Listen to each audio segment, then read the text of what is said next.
Hello everyone, welcome back to the #1 show. 'Tis I, Captain Logan, and it's time for another recent first issue review. Here is Fantastic Four #1. The Fantastic Four are finally back, and the first issue is all about how empty the half that was left behind feels without the half they lost, how incomplete the family is, and by extension, how complete the Marvel Universe is. Minor spoiler here, I wondered into the first few pages if the whole first story arc might be about the Thing and the Human Torch going on an adventure to find Sue and Reed. But the family is put back together by the end of this first story. The issue also includes a shorter backup feature about Doom returning to Latveria and hesitantly agreeing to finally take his kingdom back.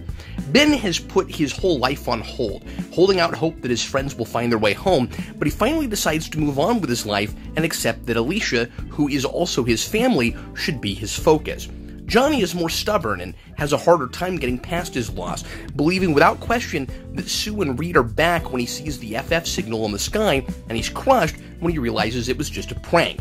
No idea why those kids thought that was funny or how it even occurred to them, but I guess in 2018, prank calls are kind of a thing of the past. But just as Johnny is coming to terms with their missing family, Sue and Reed do make it back, and it's a reunion that's made less touching, I think, by how convenient the timing is. Both this and the backup feature contrive a return to classic status quo as fast as possible, rather than doing it through a creative and compelling story. Dan Slott, as he often was with Spider-Man, is concerned with returning to the classic tone of the FF and paying tribute to the great early FF stories, and he and Pacelli capture that feel.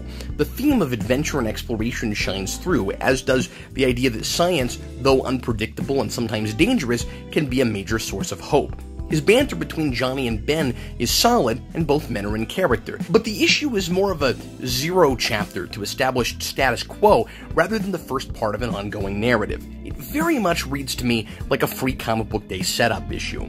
The best part of the issue is a flashback of an old mission in which the team was stranded in space and had to use an artifact powered by music to find their way home. It reads like the quirky but heartfelt Silver Surfer Slott was writing before, and that's what I wish the whole book was doing. Pacelli is right for this 60s throwback feel, but I can't help but wish Slott was teaming back up with the Allreds for this series, given how closely Slott gets to the spirit of that book in that scene. I like what it's saying about family as a synonymous term for home, but there's a charm Silver Surfer had that this is missing that tempered Silver Surfer's sappiness. I'm interested to read more, but not chomping at the bit. This is a wait for trade verdict for me. Thanks everybody for watching, sure appreciate it. If you are ever in the Kansas City area, check out Elite Comics in Overland Park, Kansas. They've been supporting us for a lot of years, and they are my absolute favorite comic shop. If you'd like to support us, go to patreon.com/Geekvolution, become a patron at just the $2 level, and that'll get you all kinds of cool perks, including our twice-monthly uncensored talk show, Geekvolution After Dark. Lots more coming your way here on Geekvolution this week. I'm Captain Logan, and happy reading.